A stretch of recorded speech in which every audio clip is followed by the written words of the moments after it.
It's me, Vera, here to remind you that this is an adult podcast. That means we're going to deal with tough topics. Take a break if you need it, and be kind to yourself, because we sure won't be.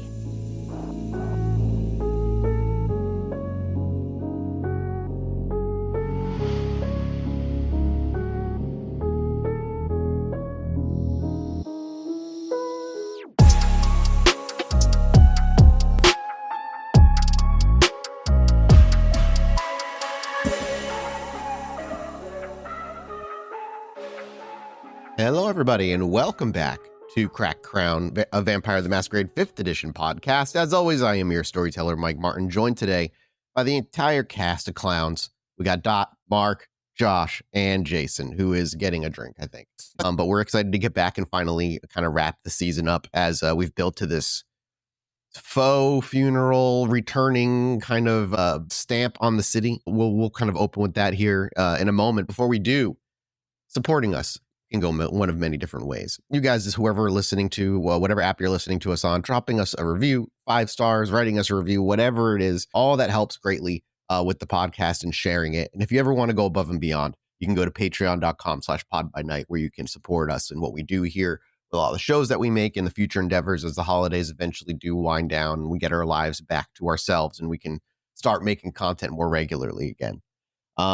Is there anything coming up on the Pod by Night world? Yes, the big thing that we have been saving to announce, which is that Pod by Night is expanding storylines, and we are partnering with the Unmade Gaming channel to present you an Alien RPG storyline. It comes from a live show that Bub and I were a part of many years ago, but it's getting a clean, fresh edit with the help of a new editor. And so we're going to be putting out some sci-fi horror for everybody. Such a good system. God, it's such a great system. Tracy joins this one season. So we have like a sprinkling of Pod by Night folk in that one. So it's just getting a fresh edit and re-release, but it'll be fun. All right, then, without further ado, everybody, let's get into the finale here and wrap things up and see how things kind of end off for us tonight. So without further ado, let's set the scene, rein things in, and see what our coterie has been up to. And while we're all awaiting this faux funeral for none other than Vera Volkov, the plan for such a funeral, while having been spoken amongst the coterie, has not truly been fully nailed down. And so tonight, instead of opening on this funeral as some may expect, we open the night prior.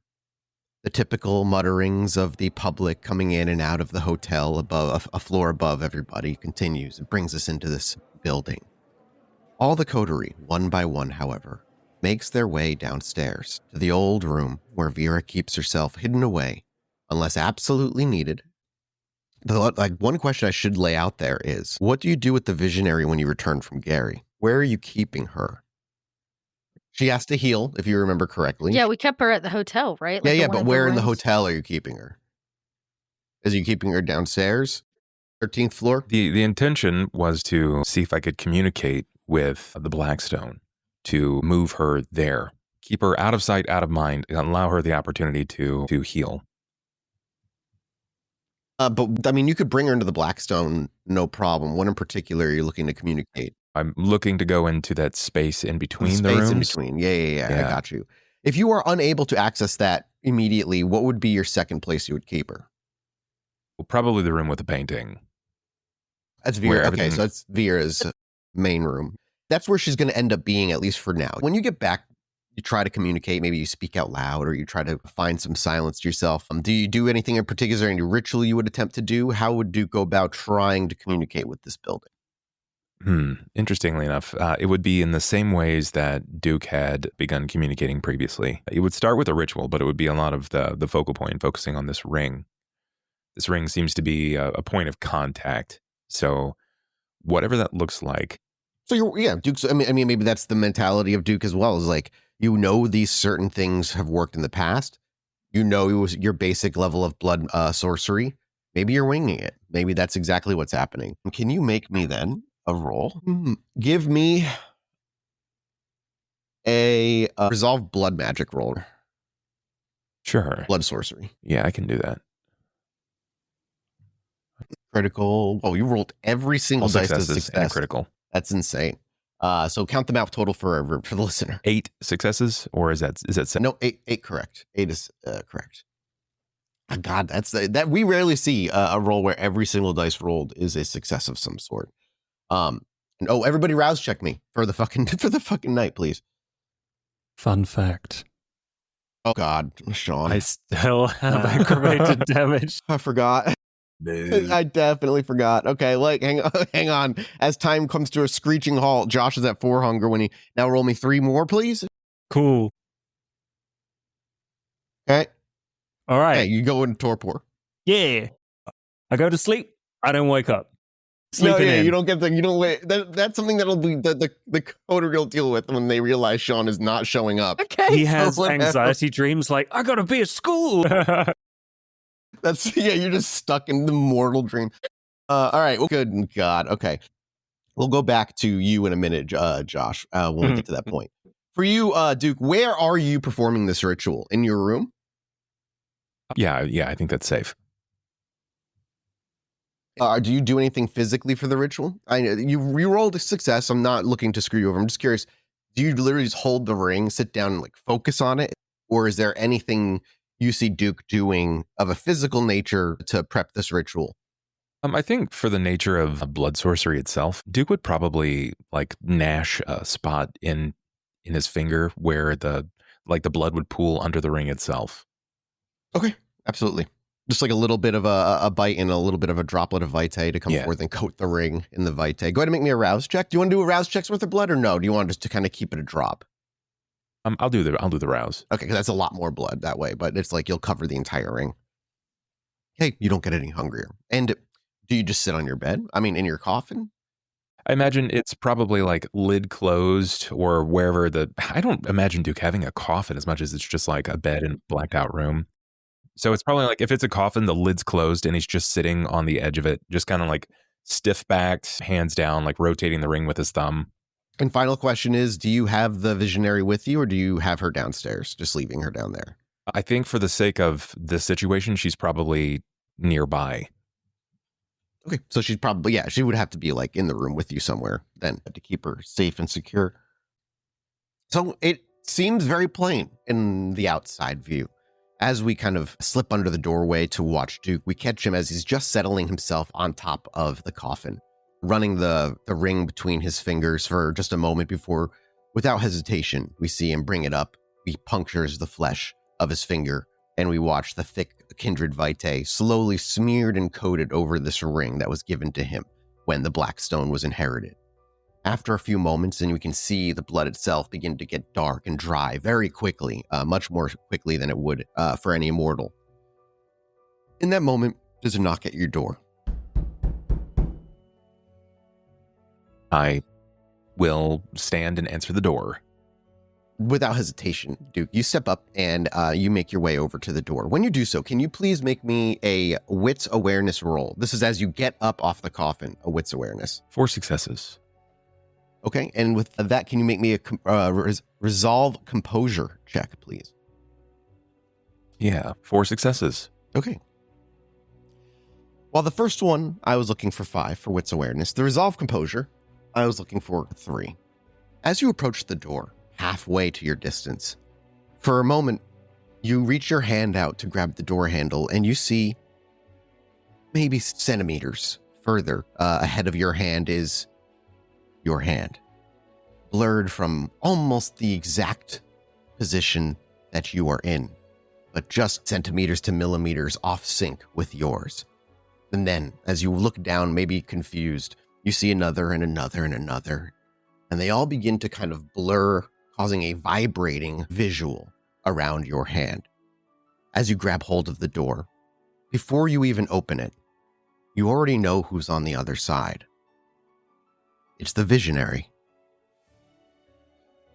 And as you pull the door open, or do you watch somebody else pull the door open? Or does she push the door open? Or do you swing the door open? Does the door get blasted open? Or do you leave it locked and not quite open it? Or is it all at the same time? The confusion rings in your mind, giving you that tinnitus feeling for just a moment before your resolve composure roll. allows you to focus. And as you do, all those voices seem to instantly silence. While there's still that visualization of a vibration look around your hand, multiple different versions of your own hand, they minimize. And you're able to feel the door knob under your palm. And as you pull it open, as you expected, fully healed, entirely able to move, speak, and walk, something you've never seen her do, stands the visionary. But while she's looking at you, you also know the feeling, as you've done it so many times, of being looked through. She doesn't say anything. What do you do? So I see the visionary opposite the door. It's not the Blackstone, not Timothy Blackstone himself. Correct. It is the visionary. The one is in the bedroom nearby, healing. If I look down where the body was torpored, is the body still there? So you turn around, and as you do so, you do see the body there. But you also see yourself sitting on the coffin still. Okay. What does she do when she sees me? She doesn't do anything. She seems to be standing there quietly looking at you or through you. I'll turn back to her and I'll kind of like glance over shoulder down the hallway and I'll mutter out, Timothy, Mr. Blackstone, are you near? Can you hear me? Before you are able to say those words, but you do, when you turn around and look past her, out the door frame that is still very much the door frame to your room, beyond it is no longer the hotel. At least not that you're familiar with. It takes you a moment, but you see crumbling brick and an empty room just beyond. One that you have actually seen one time. The place between places. The space where you and Mr. Blackstone came together. That one time. This time, though, you don't see anybody in that room. Interesting. How far does the room stretch out?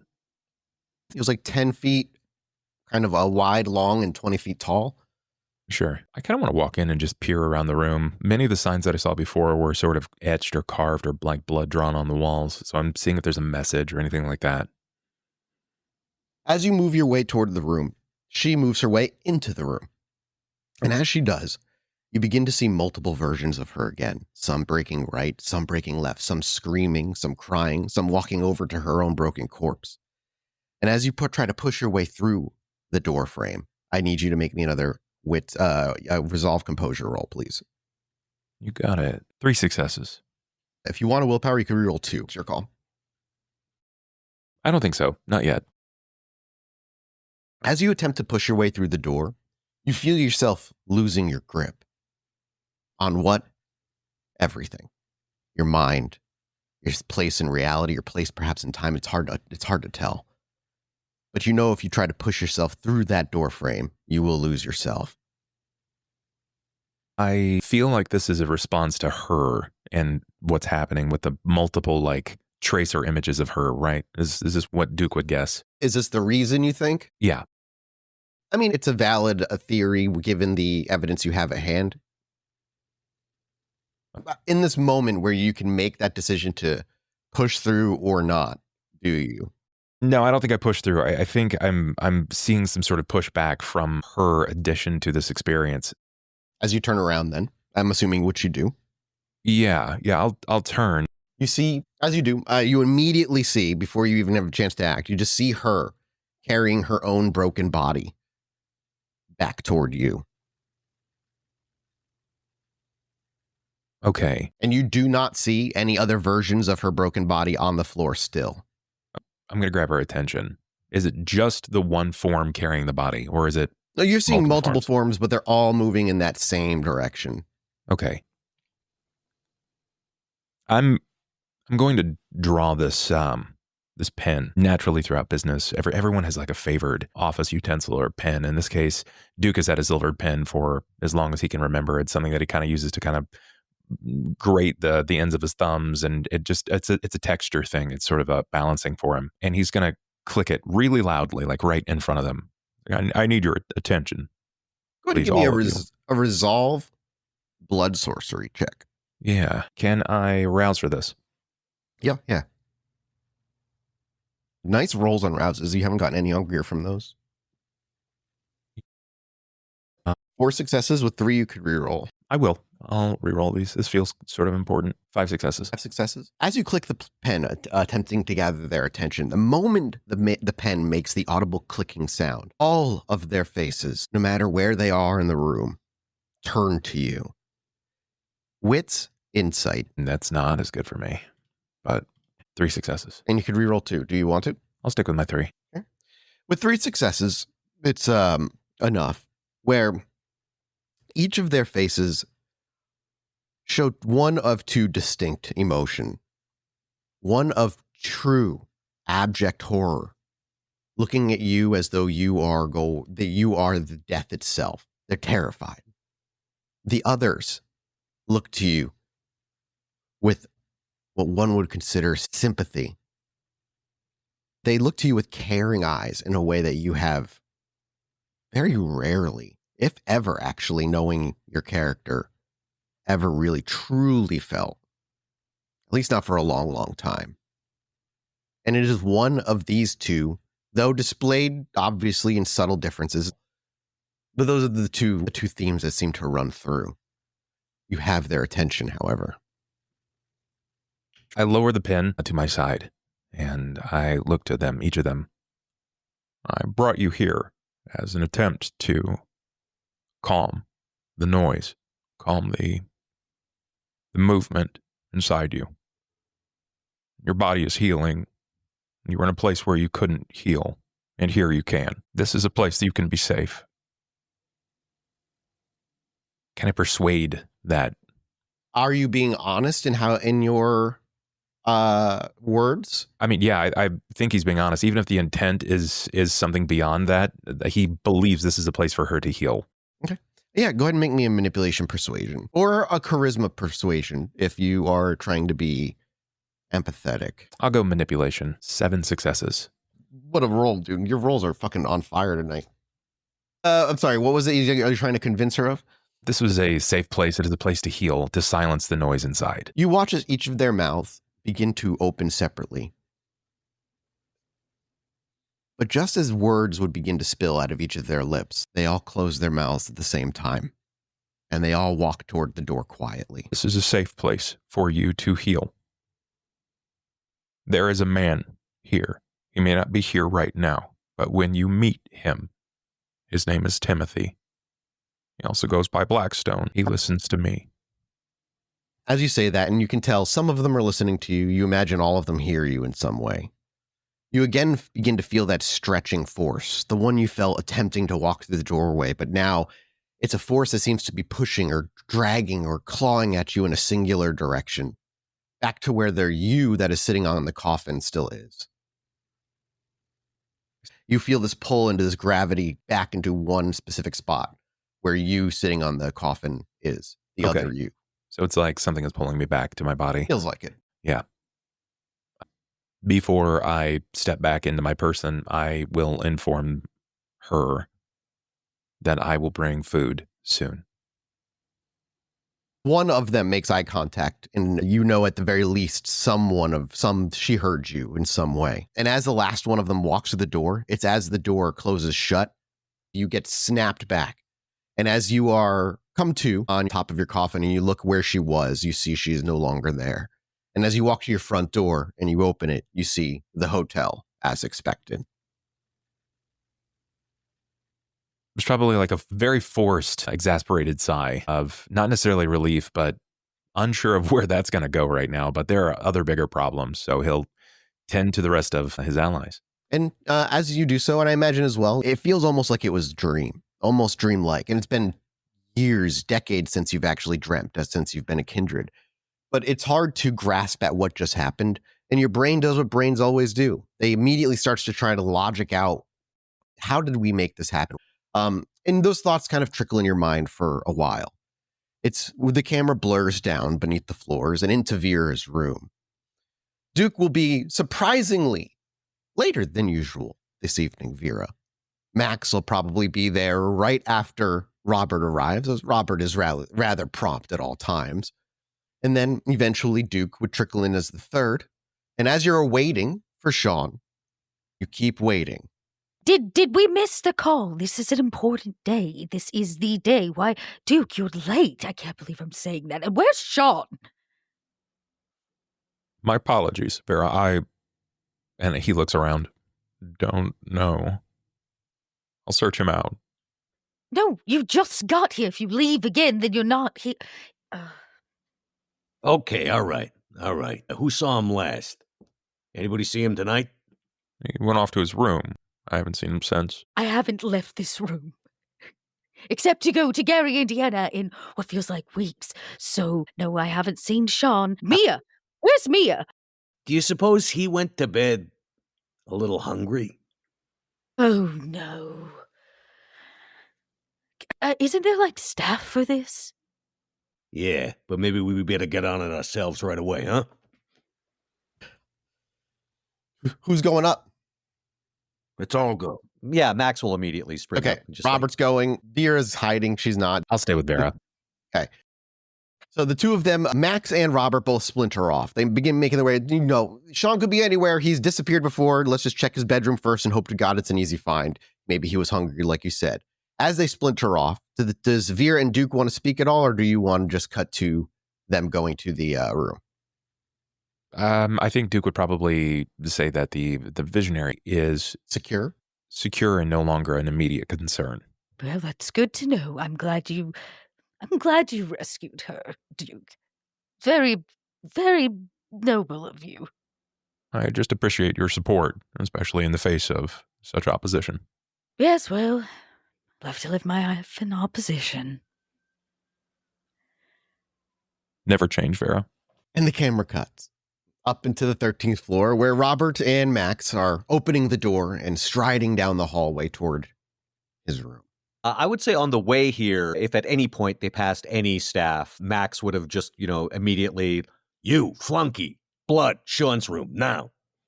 They would immediately just nod and make and scurry off to where they would go get food.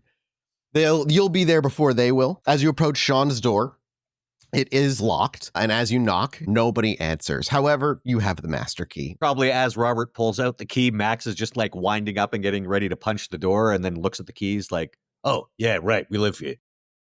Yeah, Robert would never let such savagery happen. He swings the key open to the door. It beeps as it unlocks, and as you push the door open, with a breath of relief, perhaps, or what would be a breath of relief if you breathed, there lies Shawn in his bed/casket. He sleeps naked. Well, There lies Hey. Shawn, utterly naked, in his casket in torpor. Lord. Are you a belly sleeper? How do you lay down in your casket when you go to lay down for the day? He's all limbs, so it's like he's been hit by a car, like in Family Guy. So it's just an arm hanging over a side, a leg on the other side. So he's full spread out, spread eagle, ass naked, just lying there. And that's the first sight you see when you walk in, Robert, and then Max. Whoa, full view of the old starfish there. Okay, I'm just going to close his legs here. Grab the cold, heavy, dead leg and kind of nastily drop it Okay. into the casket. Hey, kid, wake up. You wait a few moments, and eventually the individual with that you sent off to scurry for food walks in with or knocks first, rather, would knock first. And after you let them in, would walk in with a glass of what would look like wine to anybody else. Shawn, you need to make me a resolve awareness roll with a difficulty 2 you need to beat. basically Max is, as soon as he hears the door, he looks down, sees Shawn is still naked, and then just sort of sighs. Just, boy. He basically goes in behind, puts him in a fuller half Nelson. And he's like, hey, Robert, you might want to be the one that feeds that to him. I think I can hold him. Fine. He's wondering why it's him, but Yeah, well, you're a little more durable than, the bellboy over there.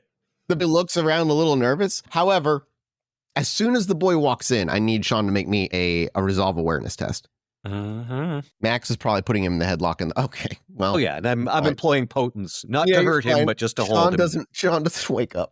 He doesn't wake up at all? Okay. Well, he doesn't wake up when the boy walks in, so you don't have to worry about restraining him. He rolled terribly. Back there, you get his arm around his neck, and we get like a perfect top-down view of Shawn naked, being held back. We see the top of Max's head, and we see Robert walk over as I imagine with disgust, pours the glass of blood into Shawn's mouth. Hey, it's more clinical. It's my duty. So less discuss, just more. Maybe eyes wide. And actually, the view from above, you also see Max sort of one hand reaches out and sort of tastefully drapes like a little hand towel across Shawn. It's like as our camera's moving from the ground level to the top, we're using the back of Robert's head as tasteful sensor until we see the blanket pulled over just as we get the top-down view, and we see the blood be poured in. And as we does so, you go down to 4 hunger, Shawn. So you get 1 point of hunger put in, and when you do so, the hunger drops below 4. You rise fully recovered from the effects of torpor. You have a frenzy check next time you have to drink. Sweet. But you wake up, your eyes are open, and you know what torpor is. You're not completely unaware. You still rouse checked. You were aware. You're just unable to do anything about any of the things that just happened to you. Wakey, wakey, eggs and bakey. Get off me! Yeah. Not until I'm sure you ain't gonna go freak out there. You all right? You got any more blood? Yeah. We can acquire some. It's easy. Yeah, but I'm gonna keep you in this here half Nelson until we're sure, all right?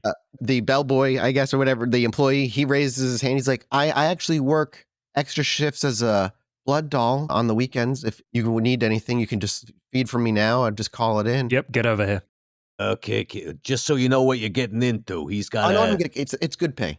Yeah, no, but this is a special situation. Genius here went to bed with an empty tummy, if you know what I mean. He nods. He's like, yeah, but the 2 of you are here, so you should be able to stop him. Yeah, Right. the full Nelson is still firmly applied.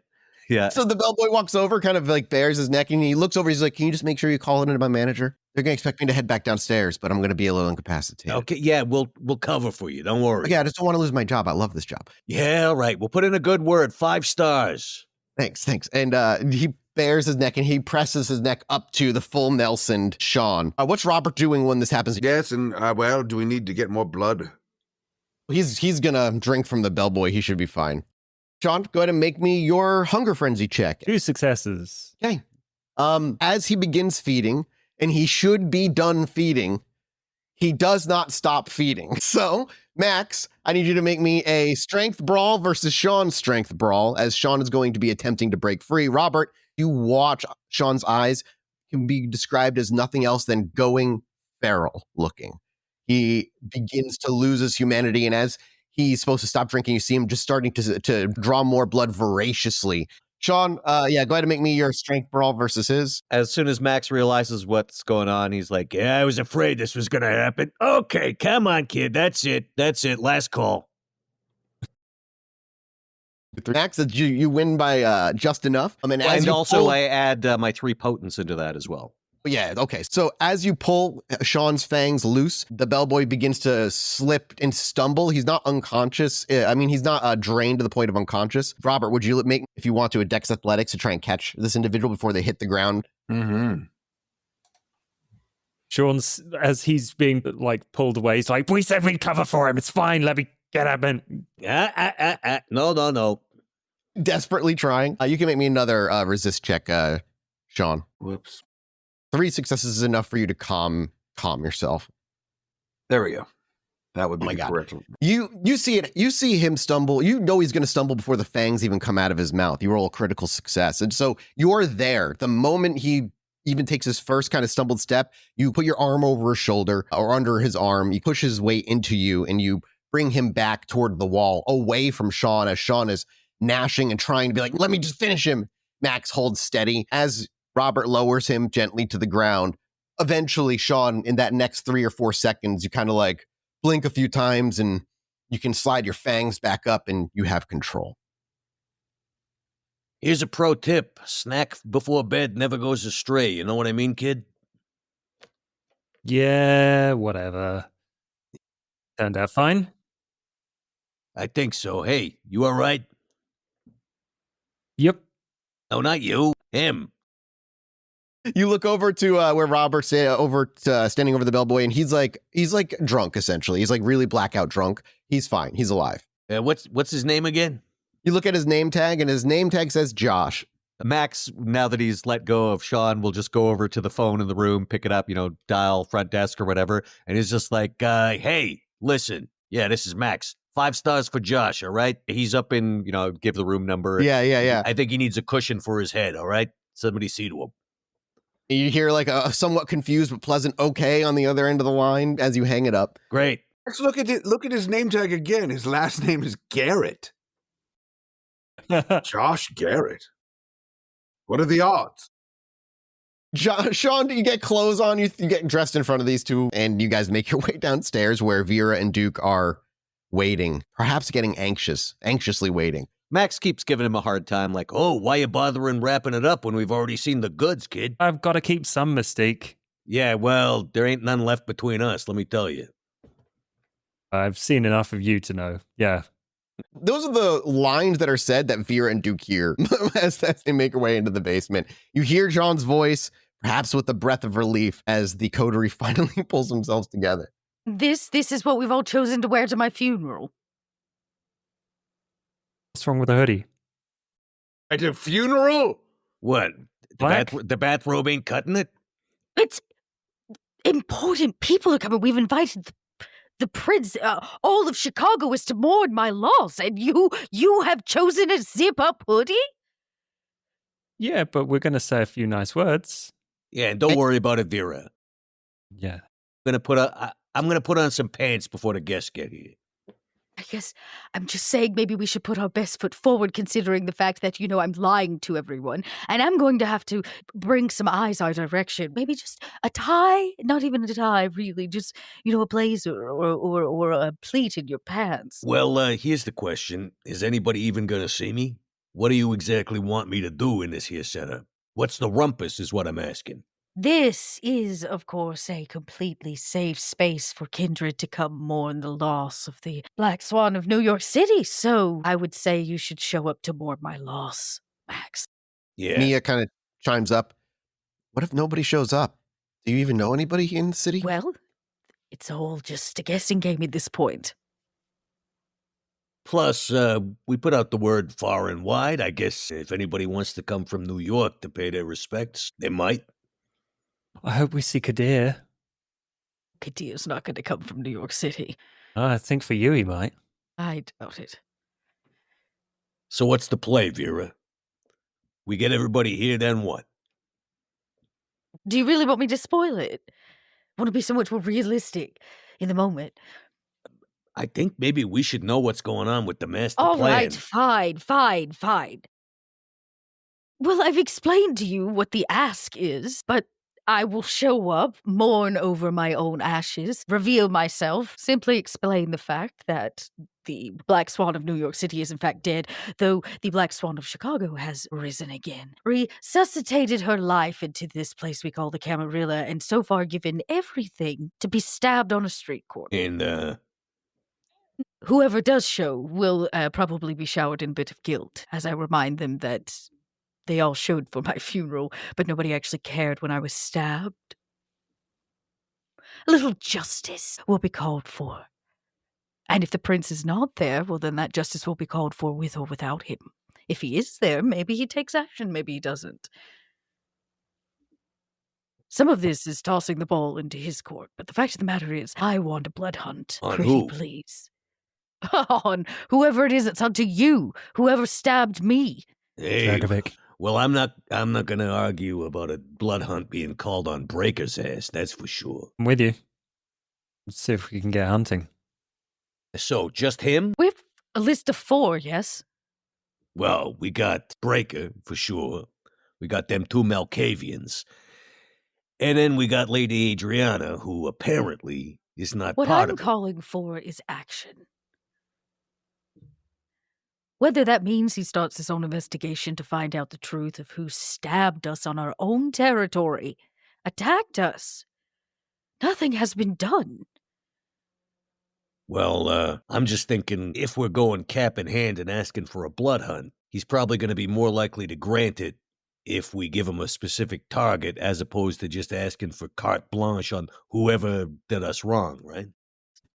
I think there's obviously like visible pensive hesitation on Duke's face, and with that pause there, I think he says, "This is a tall order. We need to present some empirical evidence, something that they can't refute. It's sort of the way of kindred, right? We move forward through our nights, trying to step on each other's heads to climb to the top. We're only as successful as we hide our steps. So unless we have the empirical proof, asking for a blood hunt is, well, rather challenging from my understanding." Well, you're the one that's been playing Columbo there, Duke. We got anything solid on Breaker? I don't even care if he did it. I'd just like to hang it on him so we can take him out. We do have the dagger. And is that linked to Breaker? Definitively? We don't know whose ghouls they were. We can only assume after the attack that was made on us when Max almost lost his head with a 45 caliber bullet. Fair enough. We would need a seer, someone that can peer through the echoes of time across this dagger, whom it might have belonged to. Well, don't we got one of them? Only partially right now. She was worse for wear when she came through the door last night. And how's about now? Not much better, a very fractured individual. Yeah. I don't know that we can rely on her just yet for our needs.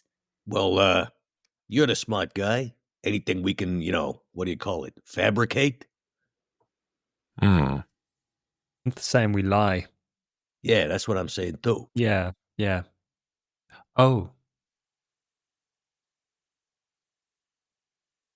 Did Shawn went ooh, and then did it just the whole room looked at him expectantly, and then nothing happened? Is that what just happened? Yeah. no, Shawn went, oh. We were just impressed that he figured out lying and fabricating is the same Oh, thing. that was I thought that ooh was like a leading into something. Sorry. Oh, no. Like kidding plotting me? and scheming. So you don't Right. have an idea, you just... Fine. All in favor. We either do or we don't, but either way, I'm making an appearance tonight, and I'm placing myself in this city as a point person, someone of interest, for good or bad. If you, as a small hesitation, if you re-announce yourself as the Black Swan, Jackson may see that as an inviting opportunity to invite you into Chicago as his personal scourge. Well, then he'll have to make a really good deal of it. And, maybe we don't have proof, but why not just accuse Breaker publicly and ask for the blood hunt? My See what hope happens. is that he comes. He's going to be here? My hope. Hmm. This is why I need you all to show. I will have set a trap. Whoever walks into it is here for the ride. All right, then I guess I ain't going to be showing my face, because if he's going to be here, I'm going to want the drop on him. I plan to offer Jackson a tour of the hotel, show him some of the new businesses, how the hotel is coming along in placing itself as a valuable asset or whatever he needs to hear from a business perspective. But the fact of the matter is, something at some point is due. I was attacked. We were attacked. And not a thing has been done by the Camarilla of this city. If Breaker is here, and Jackson finds an opportunity to completely trust me, I can discern whether or not Breaker would be lying. Mia chimes in. What if Breaker's not here? Doesn't change the plan. I just don't think we should bank on him being here. I think that's a fair. Yeah, we don't always get what we want for Christmas, I suppose. Especially if they're trying to kill Max. They'll be looking for him. Plus, it gives me a chance to put faces to maybe people in the city who would be interested in showing up for some ego-driven secondary funeral. So, it's all a political power play. It's just a trap. See what rats walk into it. So, you want me there visible or invisible? I want you to come and mourn the loss of Vera Volkov, Max, so you do what you think is right. Well, that's good, because I went to the trouble of lifting a black suit for this. I wish Shawn had lifted a suit. I don't lift my own clothes. You can borrow one of mine. I have many suits in many different sizes for many different. Maybe Robert can help you, Shawn. Dress me, Robert. I'm saying you can borrow a suit. I won't stand there like a second footman or a valet. I'll give you the suit and you can put it on. Yes, and if you're looking to be judged, you can come ask me. I'll judge you. Always. All right, cheers. Shawn leaves, and unless anything else is looking to be said, does anybody want to have any more input about the next following night, or are we just cutting to the next night now? As a reminder, do we have proof that any of Gustav's old coterie are in the city? Because we saw a Nosferatu. Lady Adriana, for sure, you know. She gave a card. She gave you a card, Stu. Yes, we do have her card. Yeah. So you do have physical evidence that the one who basically made herself known is here, and is the one that said the others are here as well. What are you thinking? Well, I'm gonna go to Duke. As the coder begins to split apart, Duke makes it his way out, and then you grab hold of him. Yo, Duke, what's up? Nothing. Shawn. We do have some proof that Dragovic is a bad egg. All right. Please elaborate. Me. I was there when he summoned a demon, and I now have a demon attached to my brain. It's not a true telling of the story. It's not direct, but truth's still there. And Dragovic is associated with this Breaker. Breaker is Dragovic. And we know for sure that he's here. Not here at the hotel, but here in Chicago. Lady Adriana. And I mean, if we can pin it on him, we can get Bouchard, and we can definitely get Cassandra investigated at the very least. Dragovic. Summoning a demon? Sounds like bad juju. Blood hunt that. Right. Can you write this down? I need to find a way to write off the idea of you being possessed by a force. Doesn't matter what it is. It's there. Is Dragovic aware of what's inside of you? Doubt it. He probably doesn't remember me. Years ago. And I was mortal. And what if we pinned it on him as a curse, to curse you specifically, because you're associated with Max? Works for me. This could derive warrant. I don't know if it will ensue a blood hunt, but it could be valuable. Let me work with that. Duke nods, and he asks, is there anything else that you can think of, or that might be valuable? I mean, aside from dragging out the bullet from what's-his-face's wall that does all the creepy animals. He's standing, like, right behind you, you mean, Lyle? You just hear his eyes blink. You hear just like the wet blink. Just the slow pan to him. Yeah, then just, as you make eye contact, it just slides out of frame. Might be easier to ask Vera about Lyle's experiences with these characters. Yeah, I doubt he's got any. Yeah, I mean, that's it. That's all I got. If we're going to lie about something, might as well be that. I'm going to go get a suit. Very well. Thank you. And two of you separate. I want to collect that dagger. Okay. Where is it being kept? It was there on the table. I showed it to everyone. You just walk back in and go grab it then? So Vera Duke would come back maybe a half hour later. Robert is quickly writing down a eulogy, a fake eulogy for Vera. I love Robert. He understands the mission, the true purpose. May I please be the master of ceremonies? That's why I needed a Toreador on the team. Duke makes his way back in about 30 minutes later, just grabs a dagger wordlessly. Vera's probably like trying to finish getting dressed because, she's going to have to get like set up and all of the things. We see Robert writing the eulogy, and then we go down to Vera as Duke's coming back, and Vera's writing her own eulogy as well for someone else to read. Yeah, so just to give to Shawn or someone. And Max will come in to where Vera is in a black suit, as promised, that he lifted from a dry cleaner's probably. He's also wearing a T-shirt he had made. He might have got Adelaide to make it. And it's basically, like a 1980s Sears picture of Vera with like a rose underneath or something. That's awesome. And then and then in cursive script underneath that, it says, "A touch of class." Duke, you walk into the room to get the dagger. Does Vera say anything or no? Yeah, now that it's just like Vera and I ask with very clear sincerity, are your intentions to return to the position of Scourge? Actually, no. I hadn't really considered it until you mentioned it, but it's not something I want if that's what you're worried about. I will turn him down. I think if he were to offer you the position of Scourge, he may end up giving you what you want. I'm asking him to not have to even need a scourge. Get rid of the problem. He has a sheriff and all of that. Duke, you look concerned. Concerned because we are the problem, Vera. What do you mean, we? What problem? If you ask him to remove the problem, we are creating an elaborate ruse in which we are lying directly to the prince in regards to your loss of life, and then you will appear at your own funeral. That will do more than simply insult his pride. He's already aware of the personal slight that he's put against us, and I don't think this will be a very smooth experience for us. So you are concerned? Well, I'm less concerned for myself. I'm more concerned for the challenges, the hurdles that we'll have.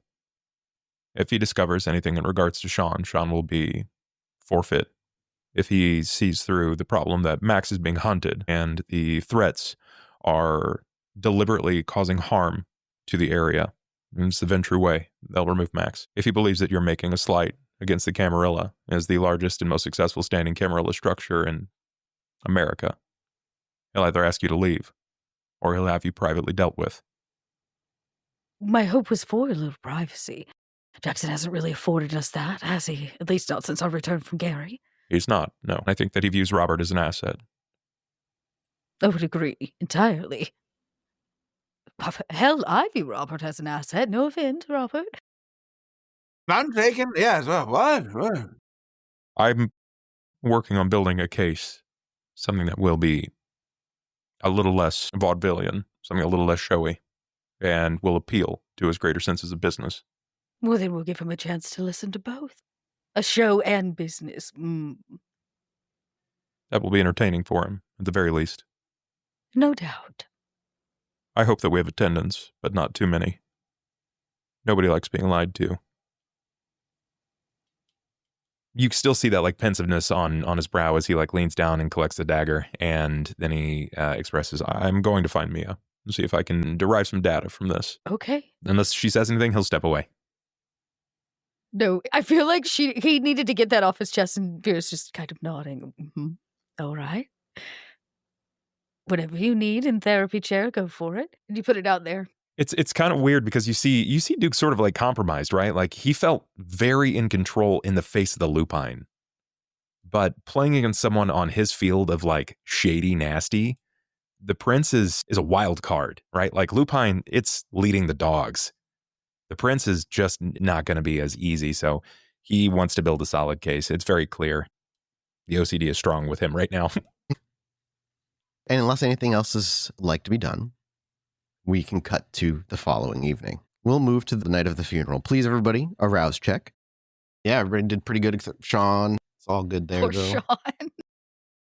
So hungry right now. Can't get a break. Yeah, and Robert's a little hungry as well, but... Well, writing the eulogy made me hungry. Yeah, you forgot to eat last night. It was very difficult.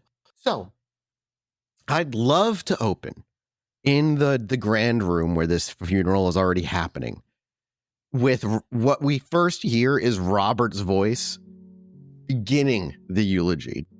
And as we hear your voice, I'll tell you who we see in the crowd in a moment. Dear friends and fellow souls, we gather here today to honor the extraordinary life of Vera, a being of grace, elegance, and undeniable charm. As the words echo out through the room, our vision comes to, and we pan across Max, is Max invisible? I forget. Is he visible? Because this is a kindred-only event, so. He is going to be visible. As mentioned, he is wearing like the black suit. He's got the Vera t-shirt, a touch of class. He's got his overcoat over that, and he's wearing his flak jacket beneath. And, of course, he's loaded for bear. Yeah, we also see Shawn. Shawn, what are you wearing? He's wearing a probably not perfectly fitting suit because it's Robert's, but it's close enough. And then, Duke, are you off in the corner? Yeah, Duke would probably uncharacteristically be wearing a business blazer to go over the top of his rather normal attire. Mia would be there as well, and just like a long, dark, kind of simple gown. And as we get to the person giving the eulogy himself, what is Robert fucking wearing in this entire... Full tails, tux, like I'm attending, but everything is black. Every shirt, every tie, every accoutrement, even my pocket square is black. And I'm wearing a black armband. I think we're all wearing the black armbands. Everybody's wearing it. Throughout the crowd as well, a bunch of the employees who had time off or the day off are there to play along. Vera, I imagine you informed the employees as to like, hey, if you have time, or no, I did not. You let them believe as well. Yeah, that you're probably everybody. Employees who are there. Hey, you've treated everybody who works here really well, so nobody's complaining. They're there to kind of say their farewells to the person they only knew for a short few months before Duke took over. But as far as kindred faces, those who would be recognizable, perhaps to the disappointment or even the joy of Vera. Where is Vera during all this, by the way? Okay, well, that depends on where we're at the funeral. Beginning. Where does the beginning of the funeral? How many people have arrived? That also... We'll say you're looking at a grand total of maybe 20 faces. Okay, have kindred started to arrive? There are 2 kindred here, and that's it. Okay. That you're aware of. Then I would not arrive. I would not be here yet. There's a pile of ashes under a glass box, like on a pillar in front of Robert giving his eulogy. As we kind of, like I said, look at these faces, we see 2 faces in particular. 2 kindred did indeed arrive. Perhaps the ones that you were hoping, or at least one of them. Because one of them is Prince Jackson. Tall, in a very simple, though elegant suit. With his bald head, his dark brown eyes, and he just simply stands somewhere in the middle. And next to him, his usual right-hand man, Mr. Sovereign, who stands in quiet solidarity next to him. He arrived on time, took his seat, or those are the only 2 kindred to arrive. And the prince obviously knows Robert. As the eulogy continues, while a few others trickle in, maybe a couple are ghouls that you're not familiar with. The Duke probably, I shouldn't say Duke, the coterie probably assumes the prince is here. There's some sort of security elsewhere that you're not aware of. But beyond that, no familiar Chicago faces, at least for us as listeners or those who kind of know the book, arrive. Just Prince Jackson and Mr. Sovereign. I'm going to wait until Robert's eulogy's done, of course. I wouldn't dare interrupt it. Yes, for those of us fortunate enough to know her, Vera was not just kindred to us. She was a legend, wrapped in mystery, with a heart that defied the darkness she embraced. And the crowd, for a moment, isn't sure if they're supposed to applause or not. Max will start a slow clap at the back. And as soon as the others are like, oh, okay, yes. And there is a clap, and there was just like, there's a little chatter, and the people in the crowd, you hear them, some of them talking. I've never had such an enticing eulogy before. That was incredible. It keeps growing and growing, and then almost on the verge of tears, it ends with, "Rest in peace, dear Vera. You will be missed, but never forgotten." Max will get up. As his head drops and his arm drops. Yeah, Max gets up on a chair and says, "Captain, my captain." So, a few people stand up, and there's like a semi-standing ovation for a eulogy. And so there's like a little confusion, but there's clapping, and it was entertaining as all hell.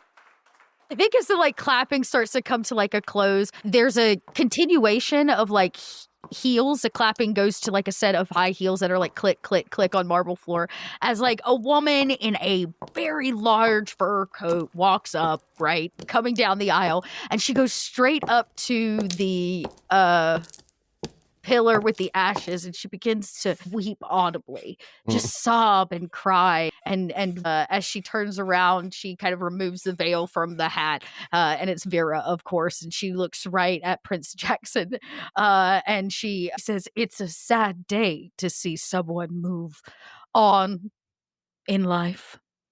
Does Robert do anything? Mine eyes deceive me. As she stands out, just goes with it, and just he stands up and looks utterly surprised, completely sells it to everybody in the crowd, as the rest of the crowd seems to almost follow suit in Robert's reaction and are like, "My God!" And a few of them stand up, and a few of them are excited looking. A couple others seem like they just saw a miracle happen before their very eyes. Max and Duke and Shawn, what do you do? Yeah, Max plays along. He's like, "What?" Max is yeah, you sell it real well. Well, actually, yeah, Max will go, "Ghost." As you stand there having finished said that, does Duke or Shawn do anything? Oh, no, Duke is unmoved. Yeah. All Mr. Jackson says to you, Vera, is a moment of your time. Of my time? Well, I guess that is all I have now. Vera looks to the rest of the coterie and she says, "Would you lads mind?" He simply says, the coterie stays. Everybody else clears out. Well, would you like to take this somewhere more private? Everybody begins to already leave when he says that, and it very quickly becomes clear that this room is going to be your privacy. As the last person clears out, he makes a gesture to Mr. Sovereign to grab the ashes and hand them to any random person leaving. And you hear Mr. Sovereign say quietly, "Just dump them in a pot somewhere or a plant." And Mr. Jackson just stands there waiting for the last person to leave. And as they do, and the door shuts, Mia stays as well, by the way. He looks over to, I guess, all of you, but then over to Vera and almost awaiting for somebody to speak. There's a silence that lingers for quite some time. Max will just sort of like, there's a tearing sound, breaks the silence as Max rips the t-shirt off and sort of folds it up, puts it to one side. In the silence, there's just like, he's like, "So you're not going to explain what the theatrics were about?" Well, we were going to have a party, but you ruined that. He looks over to Robert. "Were you aware of this, Robert?" Aware of what? "The show." And he kind of like just lays it out dryly. Oh, no, of course not. His eyes don't roll, but you feel them roll spiritually. As he goes back to Vera. "Explain yourselves." The fact of the matter is, me and mine were attacked, and you and yours have done nothing about it. He just kind of lets that sit in the air.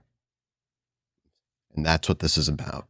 Well, there's a lot that it's about, but for the sake of what your interests lie in, yes. You could have informed the hounds. Yes, I could have. But it seems strange to me that we move into a city in which the streets are dangerous enough to be attacked on, and the hounds don't already know. He takes a deep breath. He looks to Sovereign. He gives him a nod, and Sovereign then steps away.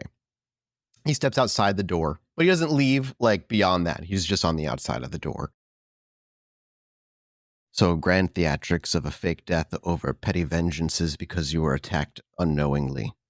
Well, like I said, there's more play than just that, but sure, if that's what you took away from that. Chaos is to be expected when Gary has fallen and kindred of those who survived are fleeing here. Well, here's the thing, Your Highness. Vera didn't die, but it weren't for lack of trying on the part of whoever's doing this. He sort of motions for who's got the dagger? Duke will finally step forward. Shows the dagger. He looks at it, but he doesn't pick it up. His hands remain behind his back. There was some kind of poison on it. You say it was blood magic or something there, Duke? Yes, it was clan curse. Something that a very particular group of individuals can do. Not everyone can. His eyes flit over to Mia for a moment and then back to you. It's black blood, Kevin. Something that was designed specifically to harm kindred. He would immediately reply with very little dead air in between, simply say, I'll have mine look at it. It's more than that, Kevin. There's a lot to unpack here. Yes, the theatrics are here, but it wasn't simply to call you forward. It was in an attempt to bring forward the assassins, or the would-be assassins. Our intent was to establish rapport. We followed every request that has been placed upon us, even to the point of cleaning up piles of shit that do not belong to us or even you. While his hands don't move, his eyes do look around the room, and we speak and stand in your reward for doing so. A reward in a situation of disrepair, but not one that we didn't go without request. Do you understand how valuable domain within a stable cameraless city is? A hotel this size with a domain this size for a coterie who has never stepped foot in the city prior can be seen as a spit in the face of those who have been here for decades. I'm aware. That is not enough. And what does any of it mean if I don't have a life to live it in? If the streets aren't safe enough for me to actually enjoy what I've reaped? He looks to you and he says, again, I reiterate, kindred are fleeing from a nearby city. I cannot keep account of those who are not making themselves known, and I cannot assign personal security to every kindred who walks our streets. Then how can we help you? He takes a moment and he looks to you and raises an eyebrow. What do you mean? Sounds like you got a problem that you can't solve yourself. One that takes time. One that takes diplomacy. Well, you think so little of us as to not be worthy of what we seem to have received. So let me assure you, we live in this city now.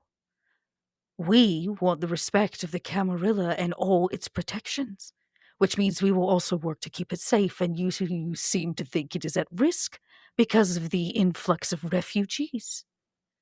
How can we assist in your problem? Plus, you kind of said it yourself there, Your Highness. To anybody with an outside eye on this, it looks like we are clearly favored of the prince. After all, you gave us these nice digs, went over other people's heads. Clearly, you smile on us. So for somebody to take a shot at us under that kind of situation, well, it's like they're spitting in your face, don't you think? There is a fine line between someone being favored by the prince and a prince being seen as a group lackey to another. We request no such thing. We don't desire any means for you to slander your position, to weaken it. We understand your resolve and the respect that is deserved. By no means do we attempt to diminish that. Now, in regards to this location, you say that it was handled. It was handled. It was brokered. The paperwork is there, and you can follow the trail yourself. You signed off on it. If you have an issue, you can negotiate with not only my sire who assisted in these endeavors, but the Prince of New York, whom of which we reseated after we saved their life. Please note, any of my distaste toward you or your coterie, I do not fall ill on Cesar. He is a good man. Understood. We have done nothing to earn your ire or your distaste. If anything, I've come right now to bear information, something that's beneficial to you. And then you can enlighten us following the fact. We know who attempted the assassination on not only Vera, but Max. We did your ask in tidings in Gary. I've got more information on that in regards to the fact that it is a lost cause, and your refugee problem is probably no more than 20 people, of which was the former Prince of Chicago who is creating and trying to establish a coup on your life, but that's something that you're probably aware of based on the information thus far. Gary is lupine territory. It is forlorn. It is not worth attempting anything whatsoever. Their numbers are growing. They're starting to gather there. I don't know why. Hazard to say that nobody really knows why, but it's a stronghold of theirs. So if you wish to throw numbers and masses at that, then feel free to call the Justicars or any societies of Leopold that may be in contact. Your ignorance of politics is appalling. But continue. What are you getting at? There's a request for all this. You wouldn't pull me here for a simple meeting with the prince, I would hope. Well, you just said that you had an issue, and I offered to help you. We offered to help you. We can make your city safer. He takes a moment. I need not the help of newfound kindred within our city. If this is what you summoned me for, to volunteer your services. No, my plan was actually give you a tour of the hotel. I'd let you in on the business and what we plan to do here. You are the prince, after all. You deserve to know and have the right to that information. And then I was going to, have a party, but we'll skip past that part. I'm still glad to offer you the tour, but in truth, I wanted to make sure we did not break Camarilla law by asking permission to hunt those who have hunted us. There's a look that I would say Robert in particular was watching within the prince that you're familiar with, that a cold rage had slowly began to build. But when she finally says what she says at the end, you see that rage kind of break. He goes, finally, what you actually want. You want to hunt. I want the right to protect me and mine. And without permission via blood hunt, which gives all of those permission, you do not have that right. Exactly. Which is why we wanted to talk to you. Like we said, we know who did it. Do you understand what it would look like if I called a blood hunt on those who attacked you, who have only recently arrived in Chicago with no proof that these individuals, at least on a physical level of proof, are here? Well, we do have, shall we say, testimony from someone who might be in the know. We also have visual proof of illicit endeavors of a kindred by the name of Dragovic, who's not only attempted on multiple of my coteries' lives, but we've seen that they've also been in contact with or either operating alongside the Bali, and they've summoned a demon. Names and witness accounts will only get you so far when it comes to the rest of the city. I want from the something dagger. physical. He shakes his head. You have something else. I'm willing.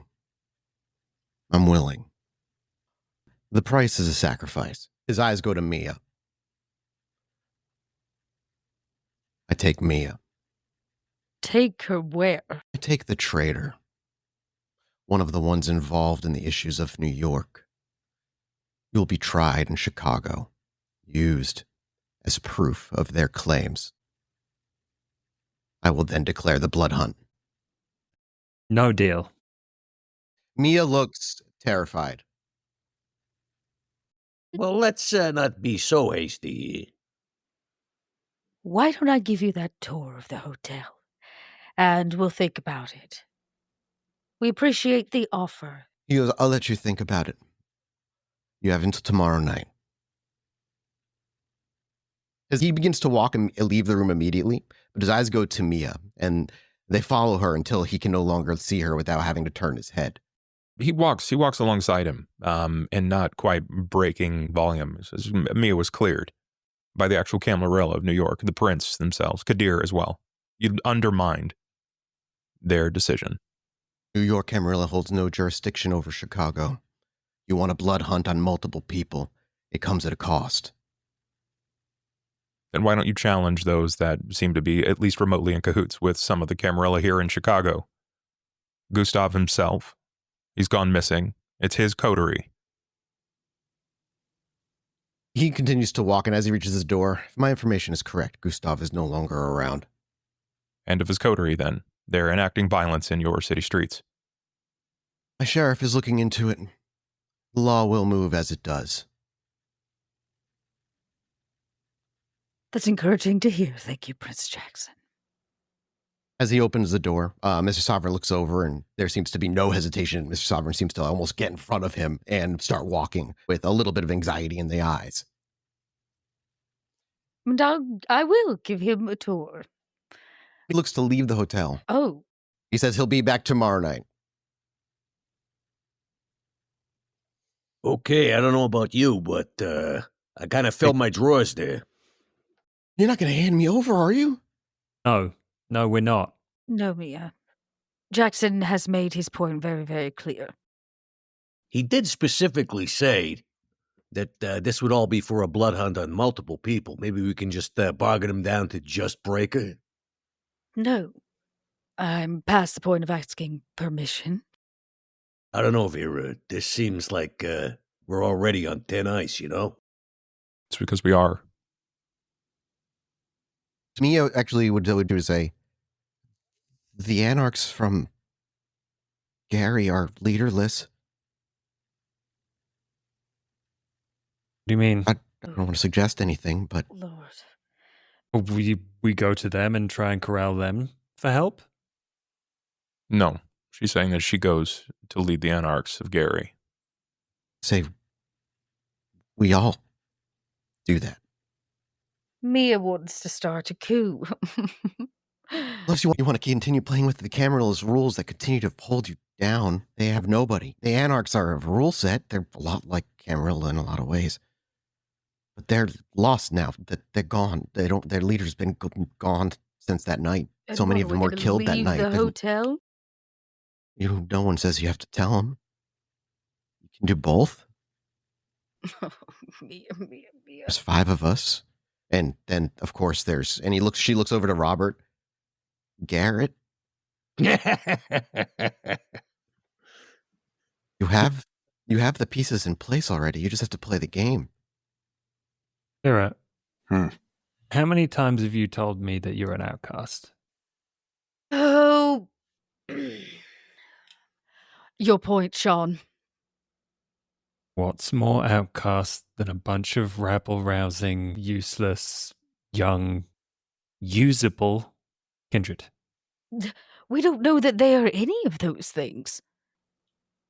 Even if they're not, they're going to be desperate. Oh, perfect. Let's build a rebellion on desperation. What else are rebellions built on? I don't know. Hope? It can be that. It can be both. Oh, please. When was the last time I gave you hope, Mia? Can I say something that might get me killed if this was a year ago? Mia, your life is consistently on the line. That never really changes. Why are you so afraid of leading? Because I don't want the responsibility. And why are you playing the game? Because I like to watch other people squirm. Well, thing is, looks like we're the ones squirming now. The prince is going to want an answer tomorrow. So we tell him no. But yeah, you think he's going to take that well? Think so? Well, I don't think he can do anything about it. He just gave you this place. Removing it immediately would make him look unstable. I mean, how many times have we not got what we need? Our answer is no, nothing happens.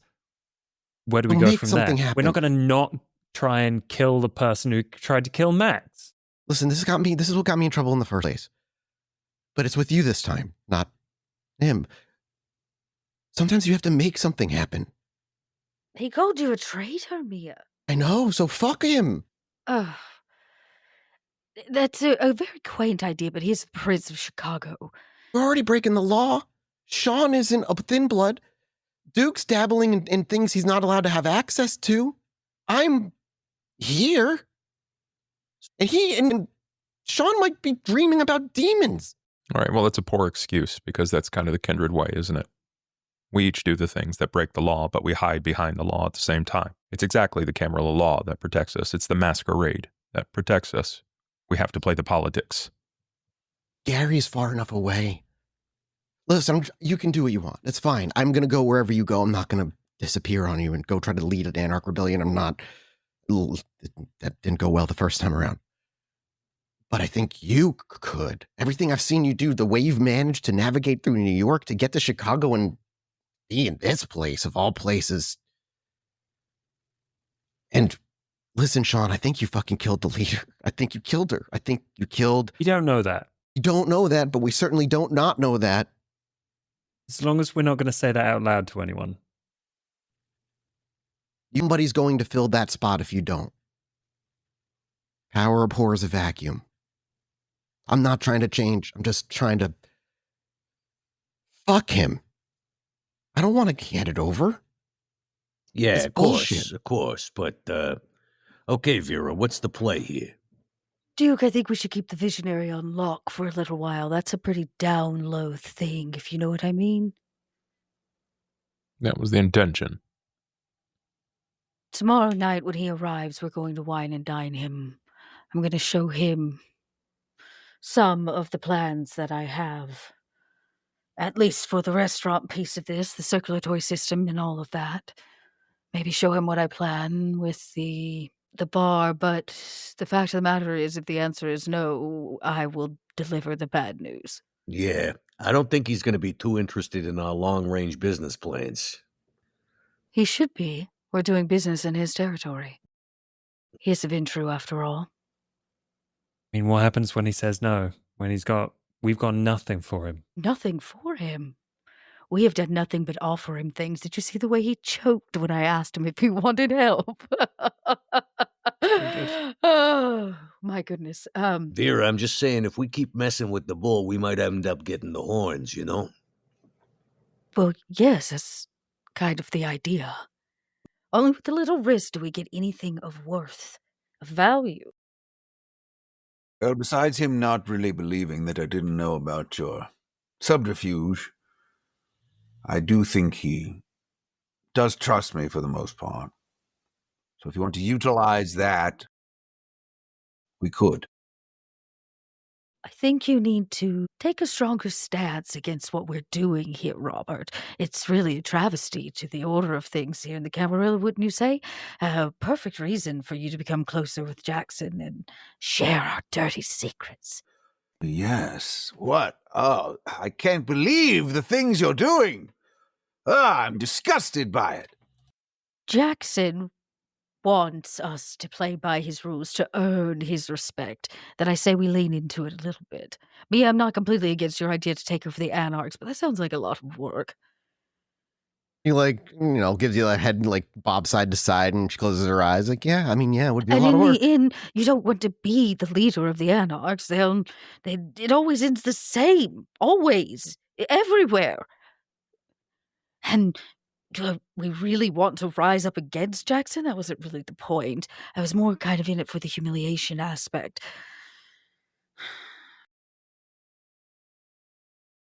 Working from the inside is possible, just I hate the Camarilla so fucking much. And Mia Why? just... Why? Let's talk about that, Mia. Let's peel that onion back just a little bit. Why? Why, Mia? She looks to you for a minute, Shawn, before looking back over to Vera. Because I had promised and they wanted to hold me back, and when I went on my own, they kicked me out. Listen, the Tremere are different. They're weird. They're annoying. So because you didn't want to play ball, you got kicked off the team? Yeah, and because I decided to study ahead of my class, so to speak. Oh, woe is you, Mia. Exactly.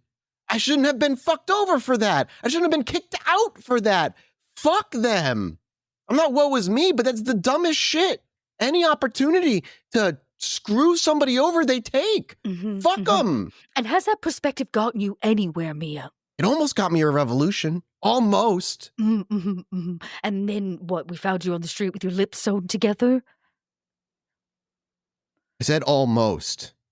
Yeah, well, close only counts in, what do you call it, horseshoes and hand grenades, right? So here you are wanting to start another rebellion. And it's almost an idea. I'm still with fuck him, though. Okay, well, if we're going to fuck him, we're going to do it with a little bit of fucking class. Do you understand? Yeah. I want something out of the other side of this beyond just blood and glory. Do you understand? Max pulls up the ripped up t-shirt and just sort of points to a touch of class. Yeah, it seems like she's listening, but she's half there, half not. She's lost in her thoughts for a moment. So you can lose another rebellion by getting all upset and raising your fist and starting picket lines and... Well, okay. We're not here because Mia had a bad idea. We're here because Jackson screwed us. Okay? And that happens.